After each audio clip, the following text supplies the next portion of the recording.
What if somebody could use their words to make you believe that the reality that you're experiencing is not the true reality? Well, this actually happens and is called gaslighting, and it's the first manipulation technique we're going to talk about today. What's going on? My name is Brett Maverick. If you enjoyed this video at all, please make sweet, sweet love to that subscribe button. And if you feel like you're in a giving mood, then share this with somebody who could benefit. All right, let's get right into it. Everyone's heard about gaslighting, but most people don't know what it looks like in real life. It's not always a dramatic scene like out of a movie. Sometimes it's subtle, quiet. It's someone slowly rewriting the story until you believe you're the crazy one. You remember something clearly?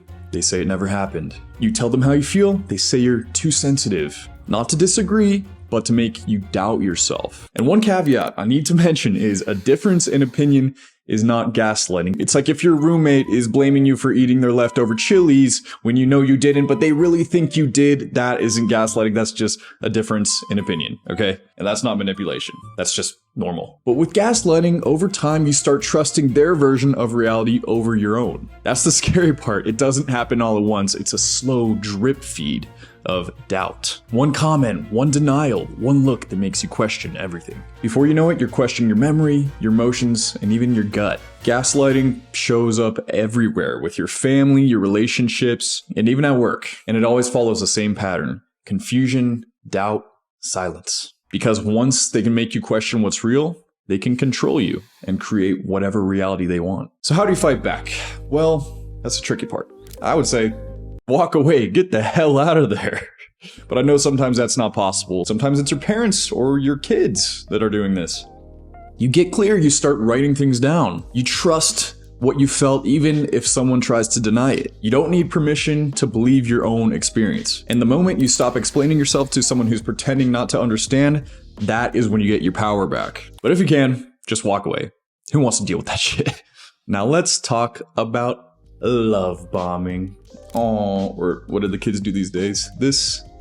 Oh, it feels amazing at first, and that's exactly the problem. It starts with intensity. You're all of a sudden the center of someone's universe. They say you're perfect. They talk about far off plans even on the second date. The texts just keep rolling in and the compliments never end. Feels like a movie and you are officially swept away. But it's not real love, it's bait. Because once you're hooked on that high, they change, they pull back, they go cold, and suddenly you're chasing a version of them that never truly existed. You're chasing the illusion of that person, the one that said all the right things and made you feel seen. That version was the mask, like fucking Phantom of the Opera, okay? Love bombing isn't about true affection. It's about control. It's manipulation wrapped in romance. So protect yourself. Slow down. Ask questions. Are you really feeling this strongly with me? Hey, do you really think we need to be texting all day long? Can we just take it nice and easy? Right? And don't believe everybody by their first impressions and words. Watch their patterns. That's the important part. Real love takes time. It grows slowly, quietly. If someone's trying to build forever with you before trust is even formed, then it's a performance, and you don't owe anyone an encore. Let's move on to one of the sneakiest ones: guilt tripping. It's not someone yelling or demanding. It's quieter than that. It's a sigh, a pause, a subtle, wow, after everything I've done for you, or the most popular is, I'm not mad, I'm just disappointed. Parents love that one. Suddenly you feel bad about yourself, even though you didn't do anything wrong. Hopefully, right? But now you feel like you absolutely did. That's how guilt tripping works. It turns kindness into currency. It feels like you have to earn their, acceptance with every action. Like you owe someone for simply existing. And it definitely is hardest if you're an empathetic. You can sense and feel their disappointment. You want to fix it, and before you know it, you're apologizing and doing things you normally wouldn't do to win their favor back. So how do you stop it? You pause and ask yourself, did I really do something that didn't align with my principles? Or am I just being made to feel like I did? Real guilt comes from your own morals and principles. Manipulated guilt, that is someone trying to control you. Triangulation. This one's happened to all of us. This is when someone pulls a third person into a conflict between two people. And suddenly, it's no longer a direct line, it's a triangle. It doesn't feel like an argument, it feels like a side conversation you weren't invited to. You start hearing things like, well, Sarah agrees with me, or everyone thinks you're overreacting. Basically, it's when your opponent gets back up. And that's not communication, man. That's strategy. See, it shifts the balance. It's no longer you versus them. It's you versus this invisible team. And that's when your voice starts to shrink. You start second guessing yourself, thinking, am I the problem? Am I in the wrong? It's like gaslighting, but with backup. And that's the problem. When someone triangulates, they're not trying to come to an agreement, they're trying to win an argument. You'll see this a lot in toxic family dynamics, especially when like a parent will vent to one sibling about the other, or in relationships when one of them brings in a friend's opinion or an ex. That would be really bad, or like a therapist even, to come and back them up. Suddenly you're no longer talking about the issue anymore, you're defending yourself against a gang. So how do you deal with it?